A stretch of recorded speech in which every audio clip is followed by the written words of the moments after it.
We'll guide you through how to use the Replit mobile app to code on the go. If you find this helpful, consider subscribing and liking the video. First, open the Replit mobile app on your device. Once you're in, you'll see the home screen with your recent projects.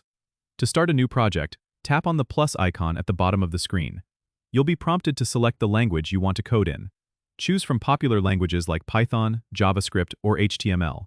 After selecting the language, you can enter a name for your project and then tap on Create. Now you're in the coding environment. The screen is split between the code editor and the output console, making it easy to write and test your code simultaneously. To run your code, simply tap the play button at the bottom. If you need to switch between files, use the file navigator on the left side.